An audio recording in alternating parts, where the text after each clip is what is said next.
ನಮ್ಮನ್ನೆಲ್ಲ ರೆನ್ಸಿರುವಂಥ ಒಂದು ಅದ್ಭುತವಾದಂಥ ಪ್ರತಿಭೆ.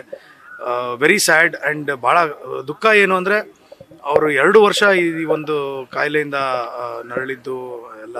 ಬಟ್ ನನಗಿಂತ ಹೆಚ್ಚಾಗಿ ನನ್ನ ಹೆಂಡತಿಗೆ ತುಂಬ ಕ್ಲೋಸ್ ಫ್ರೆಂಡ್, ಯಾಕಂದರೆ ಜೊತೆಲಿ ಕೆಲಸ ಮಾಡಿದರು.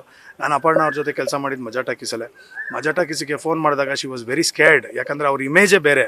She is a very serious anchor, comedy ಹೆಂಗೆ ಮಾಡೋದು ಅಂತ. ಫಸ್ಟ್ ಎಪಿಸೋಡ್ ಆದಮೇಲೆ ನನಗೆ ಫೋನ್ ಮಾಡಿಬಿಟ್ಟು, ಸುಜಾ ನಂಗೆ ಯಾಕೋ ತುಂಬ ಭಯ ಆಗ್ತಿದೆ, ಬೇಡ ಅಂತಂದರು. ನನ್ನನ್ನು ನಂಬಿ ನಮ್ಮ ಮೇಲೆ ನಂಬಿಕೆ ಇದ್ದರೆ ನೀವು ವಿಲ್ ನಾಟ್ ಸೇ ಇದು ನಾನು ಮಾಡಿದ ತಪ್ಪು ಅಂತ ನೀವು ಯಾವತ್ತೂ ಹೇಳಲ್ಲ ಅಂತ ಹೇಳಿದೆ.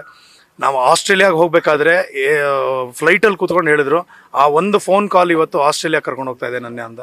ಅಷ್ಟು ಖುಷಿಪಟ್ಟಂಥ ಒಂದು ವ್ಯಕ್ತಿ.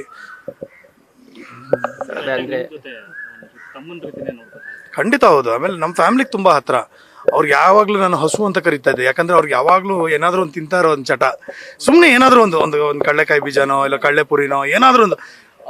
ನಾವು ಸ್ಕ್ರಿಪ್ಟು ಪ್ರಾಕ್ಟೀಸ್ ಮಾಡಬೇಕಾದ್ರೆ, ಮಜಾ ಟಾಕೀಸ್ಗೆ ನಾವು ಸ್ಕಿಟ್ ಎಲ್ಲ ಮಾಡಬೇಕಾದ್ರೆ ಯಾವಾಗಲೂ ಬಾಯಿ ಇದೆ. ನಾನಂತ ಏನಮ್ಮ ಹಸು ಥರ ಮೆಲ್ಕಾಗ್ತಿದ್ಯಾ ನೀನು ಅಂತ, ಆ ಥರ ಒಂದು. ಆಮೇಲೆ she never use to feel offended. ಆ ಥರ ಒಂದು ವ್ಯಕ್ತಿತ್ವ, ತುಂಬ ತುಂಬ ಸ್ನೇಹಜೀವಿ. ಸರ್, ನಿಮಗೆ ಯಾವಾಗ ಏನ್ರಿ ಅವರ ಅನಾರೋಗ್ಯದ ಪರಿಸ್ಥಿತಿ ಕಂಡುಬಂತು? ಯಾಕಂದ್ರೆ ಅವತ್ತು ಕೂಡ ಯಾರಿಗೂ ಇಲ್ಲ, ಅವರು ಪಾಪ ಅದನ್ನು ಗೌಪ್ಯವಾಗೇ ಇಟ್ಟಿದ್ರು. ಯಾಕಂದರೆ ಶಿ ಫಾಟ್ ಇಟ್ ವೆಲ್.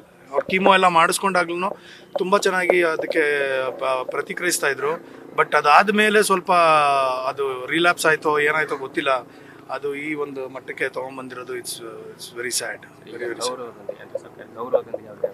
ನನಗೆ ಅದೊಂದು ಆಟ ಆಯಿತು ಜಗ್ಗಿ. ಏನಂದರೆ ಒಂದೇನೆಂದರೆ ಅವ್ರು ಮಾಡಿರುವಂಥ ಸಾಧನೆಗೆ ಒಂದು ಸರ್ಕಾರಿ ಗೌರವ ಸಿಗಲೇಬೇಕು ಅನ್ನೋದು ನನ್ನ ಒಂದು ಆಟ. ಅದಕ್ಕೋಸ್ಕರ ನಾನು ವಸ್ತಾರೆ ಅವ್ರಿಗೂ ರಿಕ್ವೆಸ್ಟ್ ಮಾಡಿಕೊಂಡೆ, ದಯವಿಟ್ಟು ಒಂದು ಸ್ವಲ್ಪ ವೆಯ್ಟ್ ಮಾಡೋಣ, we have to send her with government salute.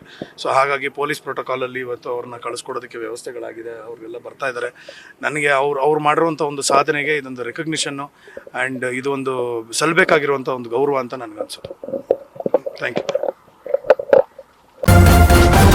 News first, ನಿರ್ಭೀತಿಯಿಂದ ನಿಮ್ಮ ಪರವಾಗಿ.